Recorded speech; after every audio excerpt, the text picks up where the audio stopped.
The research vessel hung in space like a silver jewel against the darkness. Inside, Captain moved through the corridors on 6 legs, her compound eyes taking in every detail. The ship was home to 12 different species, all working together to explore the unknown regions of the galaxy. Today, they had found something interesting. A planet. Not just any planet, but one that made the ship's computers flash warning signals in bright red. The atmosphere readings showed dangerous levels of oxygen. The gravity was too strong. The wildlife was too aggressive. By all the standards of the Galactic Assembly, this world should have been marked as forbidden and left alone. But someone lived there. The signal came from the surface, clear and strong. A distress beacon, but not one calling for help. It was simply identifying itself as a research station. Had never heard of this species before. Humans, they called themselves. They were new to space travel, having only developed faster-than-light engines a few decades ago. Stood in the communications room, watching as a small shuttle rose from the planet's surface. The being inside had agreed to come aboard for a meeting. The crew gathered around, curious and cautious. First contact with a new species was always exciting. The shuttle docked with a soft clang, the airlock opened, and Sung walked through. He was tall, taller than most species in the assembly. His body was built with thick muscles that moved under smooth skin. He had 2 arms, 2 legs, and a face that somehow looked both friendly and dangerous at the same time. His eyes were dark and sharp, missing nothing as he looked around the docking bay. "Hello," Sung said in the common galactic language, though his accent was strange. "Thank you for the invitation. I don't get many visitors out here." Approached carefully. Something about this human made her nervous, though she couldn't explain why. "Welcome aboard the Celestial Wanderer. I am Captain. We are honored to meet a representative of humanity." Sung smiled, showing flat teeth with slightly pointed canines. "Just a surveyor, not a representative, but I'm happy to answer any questions." The crew led him to the observation deck, asking questions as they walked. Sung answered easily, talking about his work on the planet below. He mentioned things casually that made the aliens exchange worried glances. "The gravity here is comfortable," he said. "Only about 1.2 times standard, makes it easy to move around." The ship's science officer, a crystalline being named Lith, made a small sound of distress. Standard gravity would crush most of the crew after prolonged exposure. This human thought it was comfortable. "And the oxygen levels?" Lith asked, his voice tinkling like breaking glass. "They are much higher than safe parameters." Sung nodded. "Yeah, about 18% higher than what you probably breathe, but it's actually lower than my home planet. I've had to adjust." The aliens fell silent. This human came from somewhere even more dangerous than the death world below them. They reached the observation deck, where floor-to-ceiling windows showed the planet spinning below. Sung walked right up to the glass, staring down at the green and blue surface. "Beautiful, isn't it? Reminds me of Earth." "Your classification systems are interesting," Sung continued, still gazing at the planet. "You called this a Class 9 death world. What does that make Earth?" Checked her data pad, her antenna twitching nervously. "According to our records, Earth is classified as Class 12, the highest danger rating we have." Sung laughed. It was a warm sound, but it made several crew members step back. "Sounds about right. We've got some pretty tough wildlife back home." Before the conversation could continue, an alarm blared through the ship. Its communicator crackled to life, and a panicked voice spoke rapidly. The captain's color changed, her exoskeleton shifting from blue to a dark purple that the humans would later learn meant fear. "What's wrong?" Sung asked, his casual demeanor vanishing instantly. "Our research team on the surface, they've lost contact with one of the scientists." His voice was tight. "A human scientist, her name is Bitna." Sung's entire body went rigid. What happened? Her last transmission mentioned finding a nest, A void stalker nest pulled up an image on her data pad. A massive creature appeared, all teeth and claws and armored scales. They are the apex predators of this planet. We've lost 2 researchers to them already. We should never have let your colleague go out alone. Where? Sung's voice was different now, harder, colder. The coordinates are. Send them to me, now. Hesitated. We're preparing a rescue team. It will take time to gather the proper weapons and armor. 3 security officers at minimum with heavy plasma rifles and... There's no time for that. Sung was already moving toward the docking bay. Every minute counts. Send me the coordinates. The aliens followed him, trying to argue. Lith explained that the Void Stalkers were incredibly dangerous, that even their best warriors feared them, insisted they needed proper preparation. Sung stopped at the equipment locker near the shuttle bay. He grabbed a simple knife, a first aid kit and a location beacon, nothing else. You can't go down there with just that, said, her voice high with distress. You'll be killed. Send me the coordinates, Sung repeated. His eyes met the captain's compound gaze. Please. Something in his voice and his stance made understand that arguing was useless. She transmitted the data to his communicator. At least take a monitoring drone. Let us see what's happening. Sung nodded once, then climbed into his shuttle. The aliens watched through the observation windows as the small craft dropped away from the ship and descended toward the planet's surface. He's going to die, Lith said softly. Maybe, replied. But did you see his face when we mentioned the other human? That wasn't logic speaking. That was something else. What? Asked the young officer, her amphibious skin rippling with confusion. Watched the shuttle disappear into the atmosphere. Instinct, the kind of instinct that doesn't exist in civilized species. The crew gathered around the monitoring station, where the drone's feed appeared on multiple screens. They watched as Sung's shuttle landed near Bitna's last known location. The human stepped out into the jungle, and several aliens gasped. He moved like water, smooth and fast. The terrain that would have slowed the research team to a crawl barely seemed to affect him. He read the signs in the broken plants and disturbed soil, tracking Bitna's path with an ease that seemed impossible. How is he doing that? Lith whispered. I don't know, replied, but she was beginning to suspect, and that suspicion terrified her. Sung followed the trail deeper into the jungle. The drone showed him pausing occasionally, examining marks on trees and rocks. He found Bitna's abandoned equipment splashed with something dark, blood. The trail led to a cave entrance, dark, silent, deadly. Without hesitation, Sung entered the darkness. The drone followed, its lights barely penetrating the gloom. There, someone said, pointing at the screen. In a narrow crevice, they could see a human shape.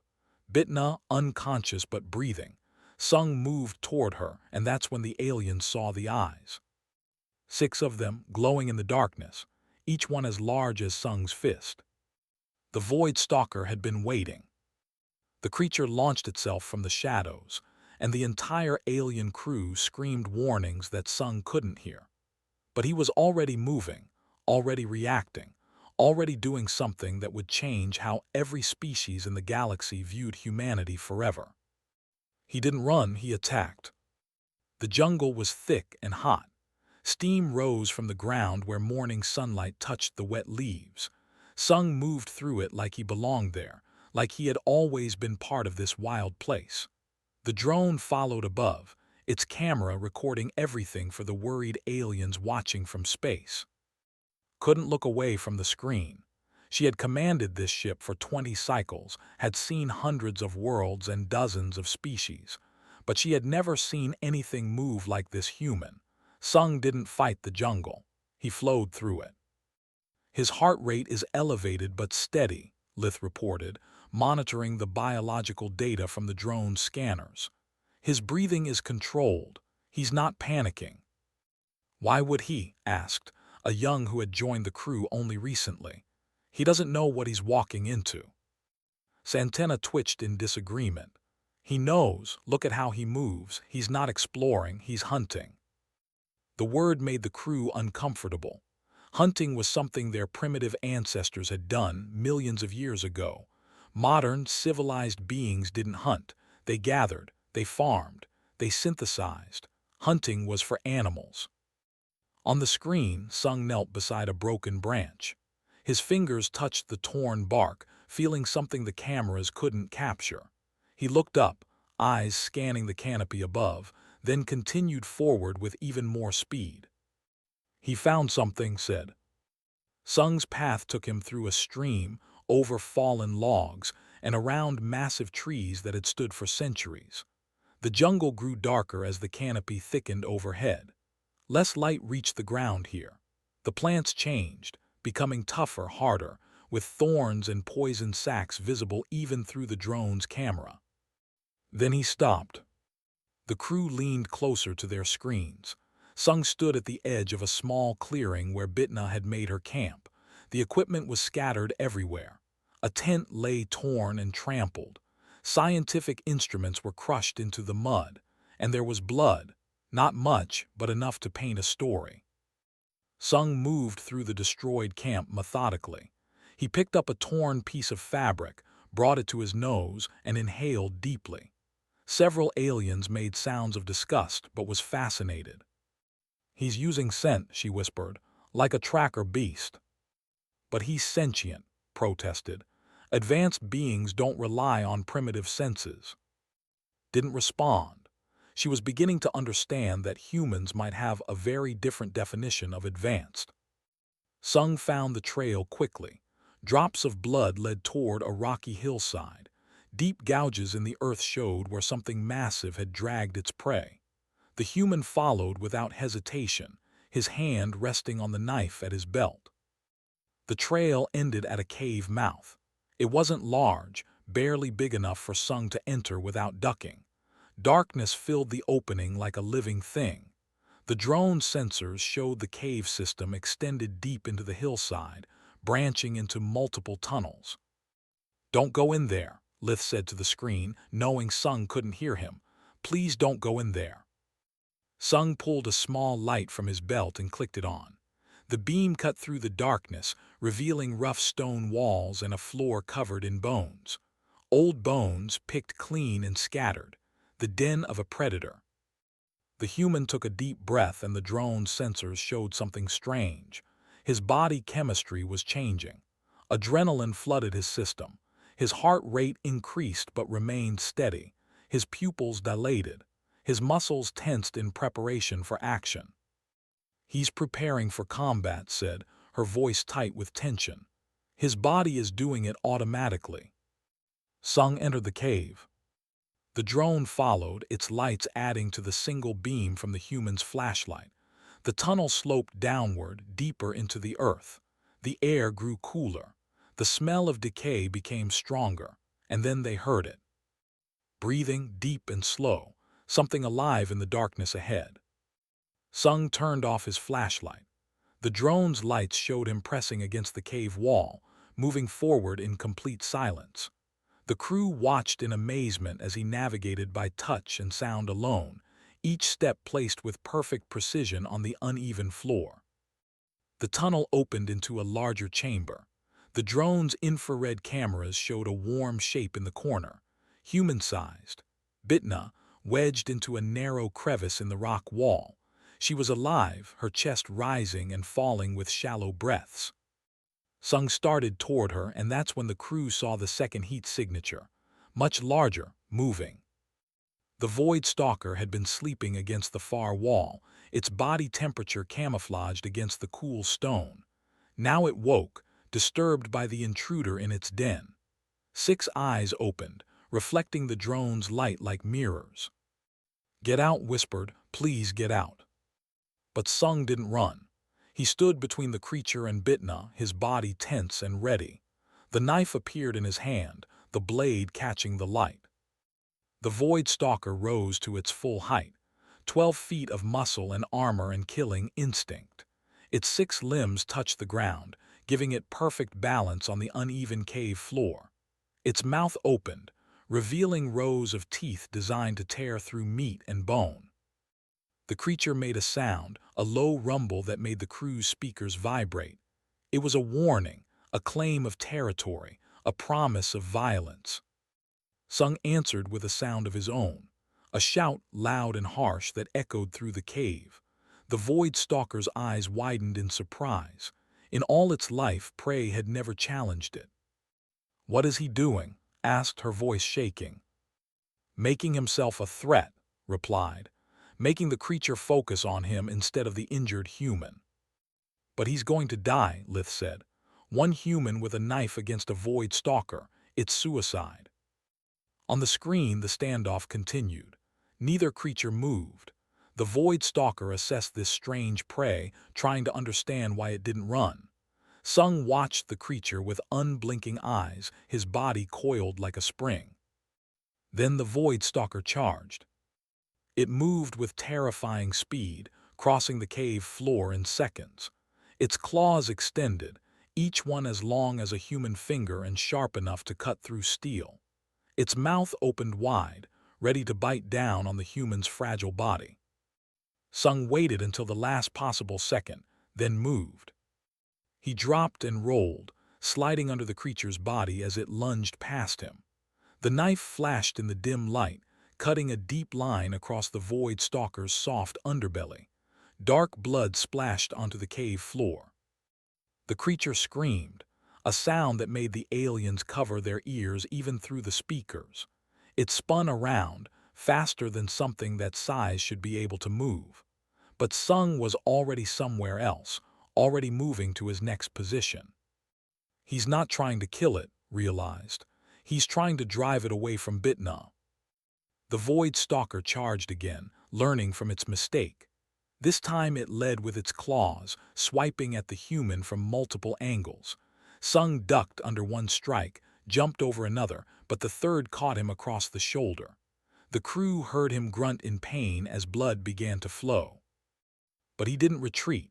He pressed forward, inside the creature's reach where its long claws couldn't swing effectively. The knife found another gap in the armor, cutting deep into the muscle of the creature's front leg. The fight was brutal and savage. No strategy, no tactics that the aliens recognized. Just two predators trying to kill each other in the darkness of a cave. Blood splashed on the walls. The sounds of combat echoed through the tunnels. "We need to send help," said desperately. "There's no time," replied, unable to look away from the screen. "By the time a team reaches the surface, it will be over, one way or another." Sung and the Void Stalker circled each other in the chamber. Both were wounded now. Both were bleeding, but neither would give up. The creature protected its territory. The human protected his kind. Then Sung did something that would haunt the aliens' dreams for years to come. Instead of dodging the next charge, he met it head-on. He grabbed the creature's armored head with both hands and used its own momentum to swing himself onto its back. The Void Stalker thrashed wildly, trying to throw off this impossible prey. It slammed its body against the cave walls, crushing Sung between stone and scales. But the human held on, his legs wrapping around the creature's neck, his arms locked in a grip that wouldn't break. The knife had fallen somewhere in the darkness. Sung didn't need it anymore. His arms tightened around the Void Stalker's throat, squeezing with a strength that biology. The creature's movements became more desperate, more panicked. It couldn't breathe. It couldn't shake off this predator that had attached itself like a parasite. The alien crew watched in silent horror as the fight continued. 1 minute, 2 minutes, 5. The Void Stalker's struggles grew weaker, its movement slower. And then it fell. The Void Stalker collapsed onto the cave floor with a crash that shook dust from the ceiling. Sung rode the creature down, his arms still locked around its throat. He didn't let go. Not yet. The crew could see his chest heaving as he gasped for air, but his grip remained iron-tight. "It's dead," Lith said quietly. "Why is he still holding on?" "Making sure," replied. She understood now, in a way that made her blood run cold. This human wasn't taking any chances. He would hold that creature until there was absolutely no doubt. 30 seconds passed. A minute. Finally, Sung released his grip and rolled off the Void Stalker's corpse.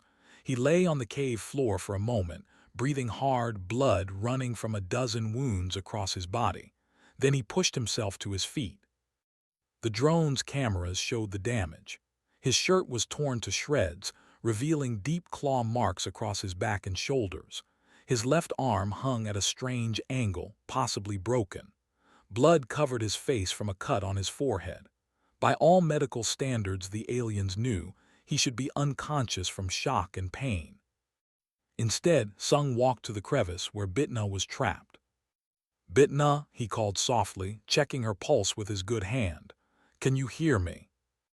The woman stirred, her eyes opening slowly. She looked confused, disoriented. Then she saw Sung's bloody face and her eyes went wide with fear. "It's okay," Sung said, his voice gentle despite the pain he must be feeling. "You're safe. I'm going to get you out of here." Bitna's gaze moved past him to the massive corpse on the cave floor. Her mouth opened, but no sound came out. "Don't look at it," Sung said, carefully pulling her from the crevice. "Just focus on me. Can you walk?" I think so." Her voice was weak. "My leg is hurt." "I'll carry you." He didn't ask permission. He simply lifted her onto his back, adjusting her weight despite his injuries. The aliens watching couldn't understand how he was still standing, much less how he planned to carry another person through the jungle. The journey back was slower than the journey in. Sung moved carefully, one hand holding Bitna in place, the other using the cave wall for support. The drone followed, its lights guiding the way. When they emerged from the cave, the sunlight seemed too bright after the darkness. Sung paused, letting his eyes adjust, then started through the jungle. His movements were stiff now, pain breaking through the adrenaline that had kept him going during the fight. "We should send the shuttle to pick them up," suggested. "Look at the jungle canopy," replied. "Too thick. The shuttle can't land anywhere near their position. He has to reach the clearing where he first landed." The crew watched Sung's slow progress.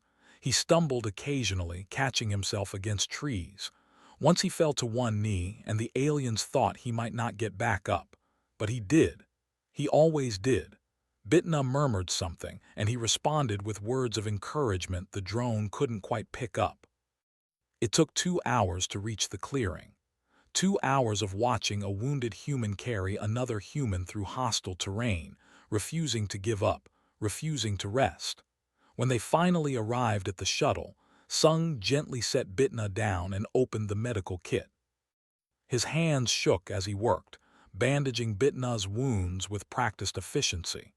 Only when she was taken care of did he tend to his own injuries. Even then, he did it quickly, roughly, like it was just another task to complete. "The shuttle is launching," Lith reported. "They're coming back up." The crew gathered in the docking bay to meet them. When the airlock opened and Sung stepped through, still supporting Bitna, the aliens involuntarily stepped back. They couldn't help it. This human, covered in blood both his own and the creature's, was the most terrifying thing they had ever seen. But then Bitna smiled weakly and said, "Thank you," and Sung's fierce expression softened into something gentle. "Just doing what anyone would do," he replied. "No," said quietly, "not anyone, we couldn't." Medical teams rushed forward, taking both humans to the sick bay. The doctor, unnamed, had prepared her equipment based on the basic human biology files in the ship's database, but nothing had prepared her for what she found. "This is impossible," she kept muttering as she worked. Her assistants moved around the medical bay, running scanners and analyzing data with growing disbelief. Stood in the observation window, watching the doctor's work. Lith joined her, his crystalline body reflecting the harsh medical lights. "The preliminary scans are complete," Lith said, pulling up data on a tablet. "Captain, you need to see this." The information scrolled across the screen, and with each line, his understanding of humanity shifted. Human bones were reinforced with a mineral density that approached military-grade armor. Their muscles operated on a dual-fiber system that allowed for both explosive strength and sustained endurance. Their cardiovascular system could redirect blood flow during stress, prioritizing combat effectiveness over non-essential functions. "Look at this," Lith said, highlighting a section. "Their adrenal glands. During stress, they flood the body with chemicals that increase strength, reduce pain sensitivity, and improve reaction time. It's like a combat drug, but it's built into their biology." "How much stronger?" asked. "The estimates suggest a human under adrenaline can lift nearly twice their normal capacity. Their pain tolerance increases by orders of magnitude. Their reaction time improves by 30%. Lith's voice was hollow. "They're designed for combat, Captain, at the cellular level." Looked through the window at Sung, who was sitting patiently while stitched a cut on his arm. He was talking to Bitna in the next bed, making her laugh despite her injuries. He looked so normal, so harmless. But now knew the truth. Humans were predators wearing the mask of civilization. "Their planet," she said. "Tell me about Earth." Lith pulled up the file. The images that appeared made several crew members gasp. Earth was beautiful, covered in blue oceans and green continents, but the wildlife information painted a different picture. "Apex predators on every continent," Lith read.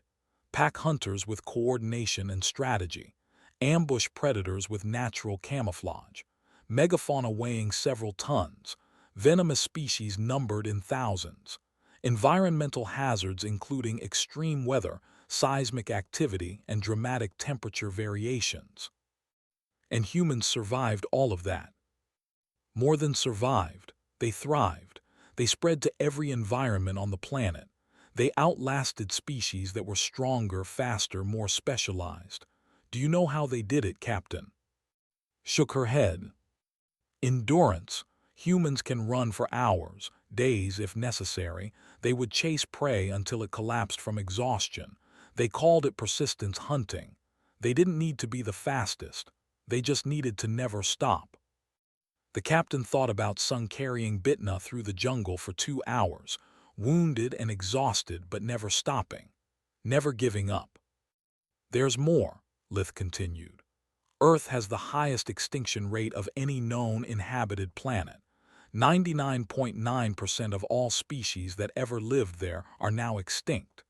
The competition for survival was so intense that only the most adaptable, most resilient, most dangerous species could continue." "And humans won," said softly. "They didn't just win. They dominated so completely that they had to create rules to protect the other species from themselves. They weaponized everything, Captain. Fire, tools, domesticated other predators to hunt with them. They created killing technologies so effective they had to make laws against using them." A message alert interrupted them. Checked her communicator and felt her color shift to surprise. "What is it?" Lith asked. "A transmission from another human research vessel. They heard about the incident. They want to check on Sung and Bitna." She paused. "The transmission is from someone named Wu. She says she's a colleague." "Put it through to the medical bay," Lith suggested. "Maybe it will help us understand them better." The holographic screen in the medical bay flickered to life, showing another human. Wu had short hair and a bright smile. She waved cheerfully at the camera. "Sung, I heard you got into some trouble." Sung grinned, looking embarrassed. "It wasn't that bad." "Not that bad. You fought a void stalker with your bare hands." "I had a knife." Wu laughed. "Oh well, that makes it completely reasonable then." She turned to Bitna. "How are you feeling?" "Better now," Bitna replied, "thanks to him." "That's our Sung. Remember that training exercise where he scared off that bear?" Sung groaned. "That was years ago, let it go." "A bear tried to attack the camp, and he just yelled at it until it ran away. Funniest thing I ever saw."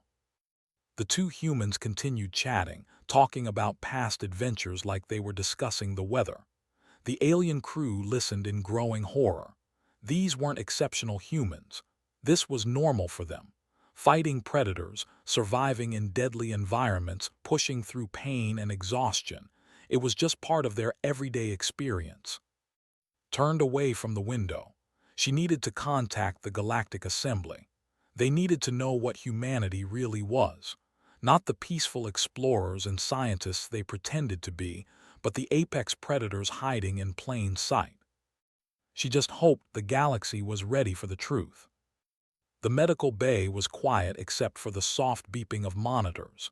Moved between her two human patients, checking readings and making notes that grew more confused with each passing hour. Nothing made sense. The humans should be in critical condition. Instead, they were recovering at a rate that everything she knew about biology. "Look at this," she said to her assistant, a young named.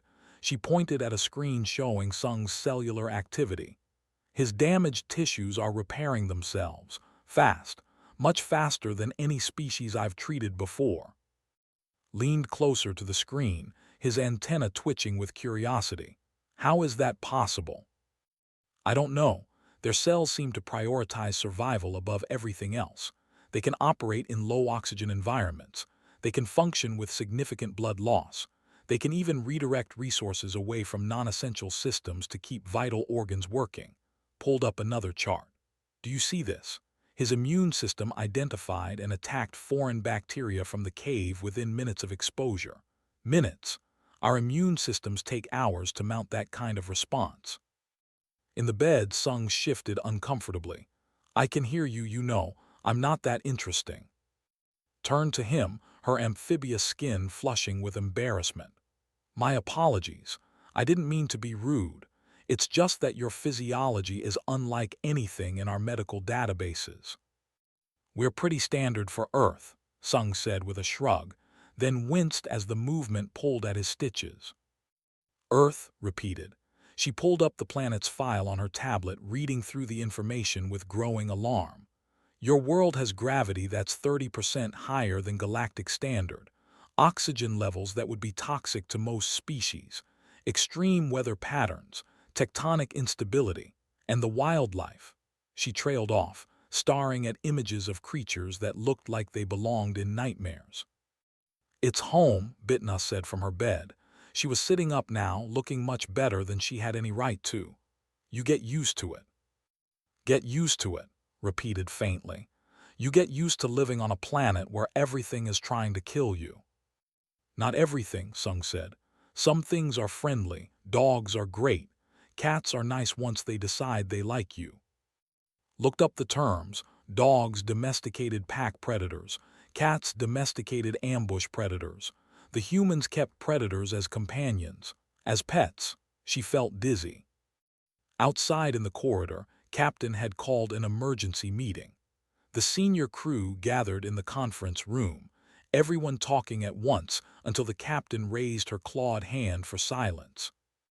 "I've sent a preliminary report to the Galactic Assembly," she began. "They are concerned. The footage of Sung's fight with the Void Stalker has raised many questions about human capabilities."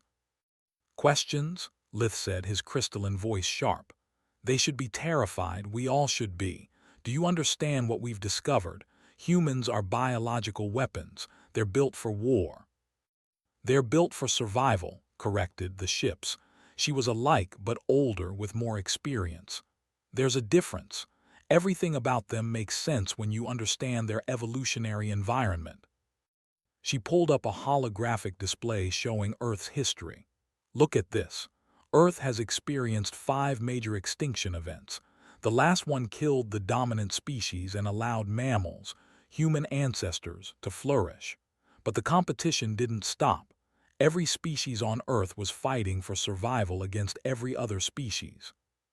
The display shifted, showing a timeline. Humans evolved from tree-dwelling primates, small, weak, with no natural weapons. They should have gone extinct, but they didn't. Do you know why? "Because they learned to hunt," said quietly.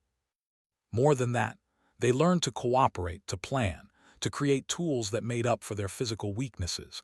A single human might lose to a predator, but humans rarely operate alone. Change the display again, showing images of human hunting parties from their ancient history. They worked in groups. They used strategy.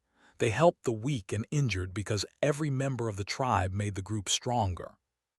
That doesn't change what they are, Lith insisted. They're dangerous. Of course they're dangerous. So are we in our own ways. The difference is that humans evolved on a planet that forced them to be dangerous. It wasn't a choice. It was adapt or die. Looked around the table. And they chose to adapt. Raised her hand timidly. But what about their behavior?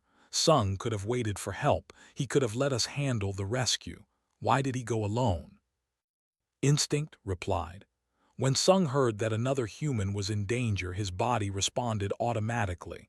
Adrenaline, increased strength, sharpened focus. His conscious mind knew the risks, but his unconscious mind only knew one thing: protect the tribe. That instinct kept humans alive for millions of years. The room fell silent as everyone processed this information.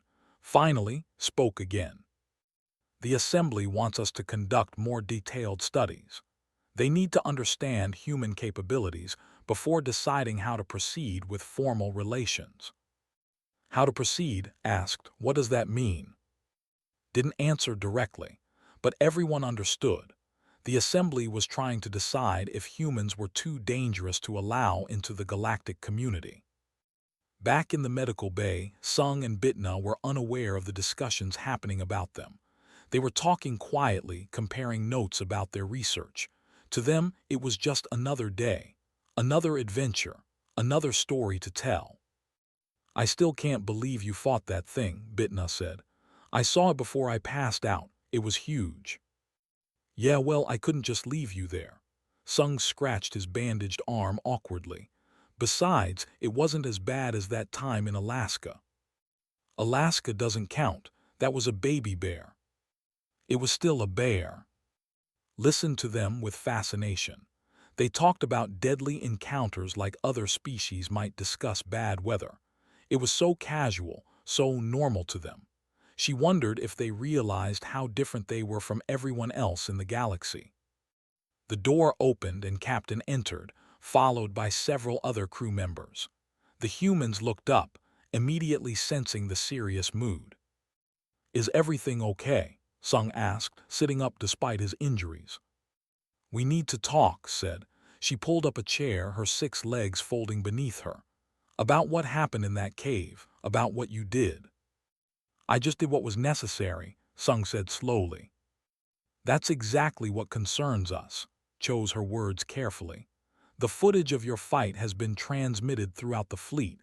Other ships, other species, they're all watching, and they're afraid. Bitna frowned. Afraid of what? Of you, of humanity. You have to understand, most species in the Galactic Assembly evolved very differently from you. We come from stable worlds, peaceful worlds. We developed intelligence to avoid violence, not to become better at it. We're not violent, Sung protested. We're explorers, scientists. You killed an apex predator with your bare hands, Lith said bluntly. You strangled something that weighs 3 times what you do. You did it while injured and exhausted. That's not normal. He was saving my life, Bitna said, her voice sharp with anger. What was he supposed to do? Let me die? Of course not, said quickly. We're not questioning your motives. We're trying to understand your capabilities. Because if one human can do what Sung did, what could humanity do as a whole? The humans exchanged glances. Sung sighed. You want to know if we're a threat? We want to know what you are, corrected. Your planet, your evolution, your biology, it's all so different from ours. We need to understand. Bitna spoke carefully. Humans are survivors. We come from a world that challenged us every day. We learned to be tough because we had to be, but we also learned to be kind, to help each other, to build communities and protect the weak. Yes, we can fight, but we choose not to unless there's no other option. And in the cave, Lith pressed, you had no other option. No, Sung said firmly. I didn't. That creature wasn't going to negotiate. It wasn't going to listen to reason. It was going to kill Bitna, so I stopped it. I would do it again. The aliens were quiet, finally spoke up. I believe them. Look at their history. Yes, humans fought each other. They had wars. But they also created art and music and literature. They built hospitals to heal the sick. They made laws to protect the innocent. They reached for the stars not to conquer but to explore. Pretty words, Lith said, but can we trust them? Sung met his crystalline gaze steadily. You'll have to decide that for yourselves. All I can tell you is that we want to be part of the galactic community. We want to learn from you, share with you, work alongside you. But we won't apologize for being who we are. We won't pretend to be weaker than we are just to make you comfortable. Felt something shift inside her. This human, bandaged and exhausted, was not backing down, not hiding. He was being honest, even though that honesty might cost humanity its place among the stars. I'll include your statement in my report to the Assembly, she said finally. They'll make the final decision. As the crew filed out of the medical bay, remained behind. She approached Sung's bed and checked his monitors one more time. For what it's worth, she said quietly, I'm glad you survived, both of you. Thanks, Doc, Sung replied with a tired smile. Left them to rest, but her mind was churning. She had seen what human bodies could do. The strength, the resilience, the sheer determination to survive. It was terrifying. But she had also seen Sung's gentleness with Bitna, his patience with the medical staff, his embarrassment at being called a hero. Maybe, she thought, being dangerous and being good weren't opposites. Maybe humanity had learned to be both.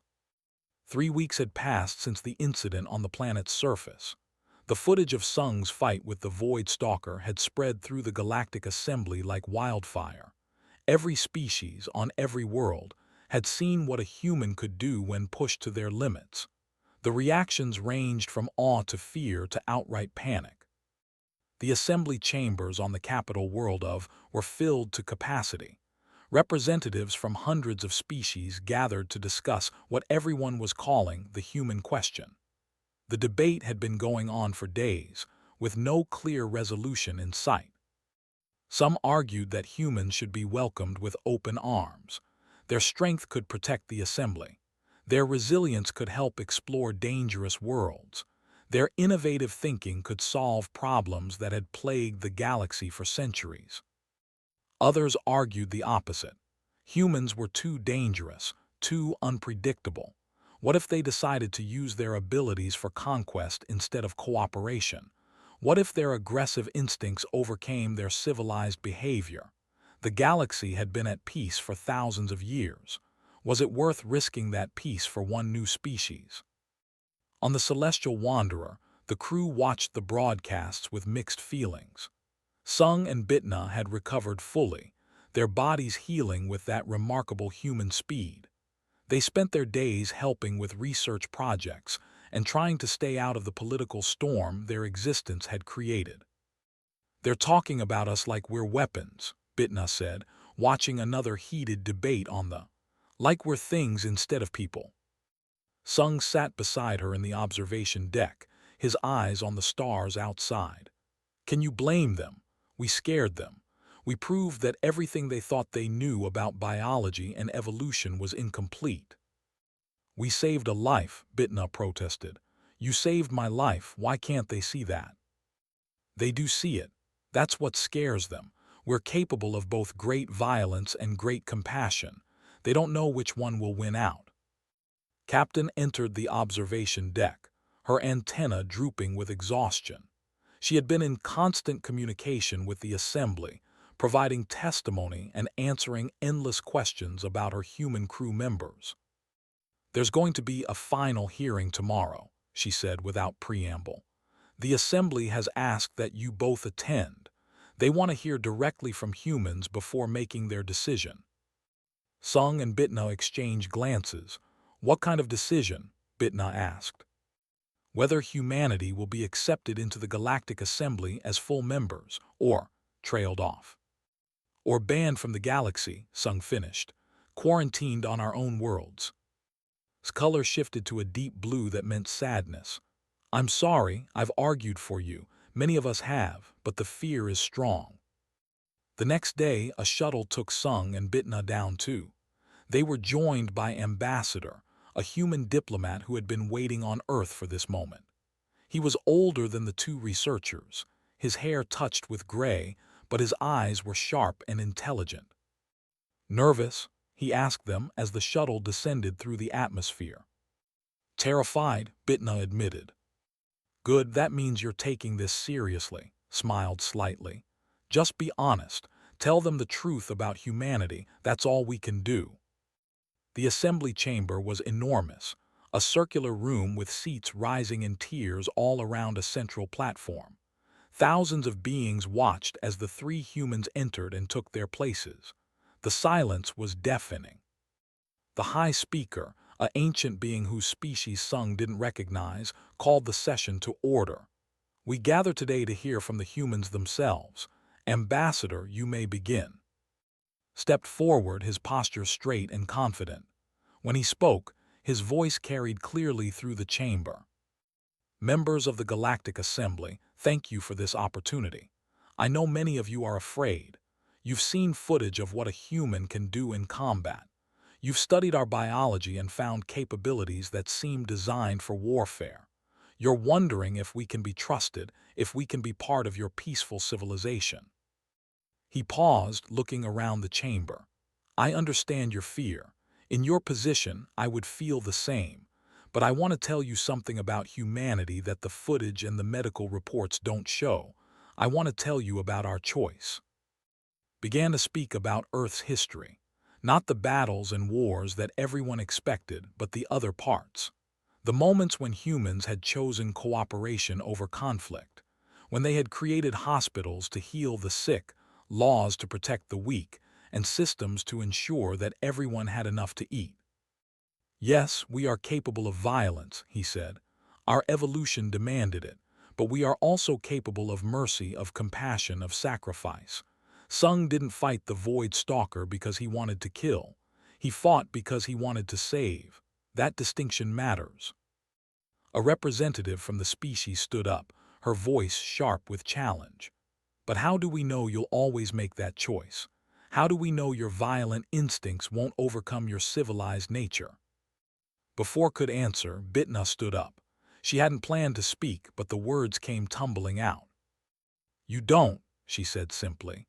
You can never know for certain, just like we can never know for certain that your species will always remain peaceful. Any species can choose violence if pushed far enough. The difference is that we've already been pushed. We've already faced our worst instincts and decided to overcome them. She looked around the chamber, making eye contact with as many beings as she could. I grew up on Earth. I know how dangerous it is. I've been chased by predators. I've survived storms that could level cities. I've lost friends to accidents and disease. But do you know what I remember most about Earth? The people who helped me. The strangers who pulled me from a flood. The neighbors who shared food during a famine. The rescue workers who risked their lives for someone they'd never met. Her voice grew stronger. That's humanity. Yes, we can fight, but we'd rather help. We'd rather build than destroy. We'd rather explore than conquer. We reach for the stars not because we wanted to dominate them, but because we wanted to understand them. The chamber erupted in discussion. Some beings argued passionately in favor of humanity. Others remained unconvinced. The debate raged for hours. Finally, Sung stood up. He hadn't wanted to speak, but he felt like he owed it to everyone, to the humans watching from Earth, to his on the celestial wanderer, to Bitna, who he had saved. I'm not a diplomat, he began, his voice quiet in the huge chamber. I'm not good with words. I'm just a surveyor who likes looking at rocks and plants, but I want to tell you about what happened in that cave. He described the moment when he entered the darkness and saw Bitna trapped. I didn't think about evolution or instinct or biology. I just saw someone who needed help. And yes, I fought. I used every bit of strength and skill I had. But you know what the hardest part was? It wasn't the fighting. It was staying gentle enough not to hurt Bitna while I was carrying her out. It was keeping my voice calm so she wouldn't be more afraid. It was remembering that I was trying to save a life, not just end one. He looked at the high speaker directly. You want to know if humans can control their violent instincts? Yes, we can, we do, every single day, because that's what civilization means to us. Not the absence of strength, but the choice to use that strength wisely. The chamber fell silent. Then slowly beings began to stand. First one, then 10, then hundreds. They weren't applauding, many species didn't have that custom, but they were showing respect in their own ways. Color changes, antenna positions, sounds that varied by species. The high speaker raised a hand for silence. We will take a vote, but first I want to say something. The ancient being looked at the three humans. You have shown us that we judged too quickly. We saw your strength and assumed it defined you, but strength is only dangerous when it's all you have. You have wisdom too, compassion, the ability to choose. The vote took place that evening. It wasn't unanimous. Some species remained fearful, but the majority voted to accept humanity into the Galactic Assembly as full members. Earth and its colonies would be welcomed. Humans would be allowed to travel, trade, and explore alongside all the other species. Back on the Celestial Wanderer, the crew celebrated. Captain Found sung in the observation deck, staring out at the stars as usual. We've been ordered to continue our mission, she said, settling beside him. The Assembly wants us to complete our survey of this sector, and they've asked if you and Bitna would be willing to stay on as permanent crew members. Sung looked surprised. You want us to stay? I want you to stay, corrected. You've taught us a lot about humanity, but you've also taught us about ourselves. We've been avoiding dangerous situations for so long that we forgot there's value in facing challenges. What kind of value? Growth, discovery, the satisfaction of overcoming something difficult. His color shifted to a warm orange that meant contentment. You humans have a saying, don't you, about the things that don't kill you making you stronger. That's the saying, yeah. We'd like to learn more about that philosophy, if you're willing to teach us. Sung smiled. I think we can manage that. As the weeks turned into months, the relationship between humans and the other species of the Assembly grew stronger. There were still misunderstandings and moments of fear, but there was also cooperation, friendship, and mutual respect. Sung and Bitna became something of celebrities in the galactic community. People wanted to hear about Earth, about human culture, about how it felt to be part of such a resilient species. They answered questions patiently, always emphasizing the same message. Strength without wisdom is dangerous, but strength with compassion can change the galaxy. One day approached Sung in the medical bay. She had a request that surprised him. I want to visit Earth, she said. I want to see this death world that created your species. I want to understand where you come from. It's dangerous, Sung warned. The gravity alone could hurt you. I know, but you survived our environments. I should be brave enough to try yours. She smiled in the way, her skin rippling with determination. Besides, I'll have a human guide. I trust you to keep me safe. Sung felt something warm in his chest. Trust. That's what this was really about. The aliens were learning to trust humans, and humans were learning to trust them back. The Celestial Wanderer continued its journey through the stars, its crew a little more diverse, a little more understanding, and a lot more prepared for whatever challenges lay ahead. Because now they knew something important. Humanity's greatest strength wasn't their ability to fight. It was their choice to protect. And in a galaxy full of wonders and dangers, that choice would make all the difference.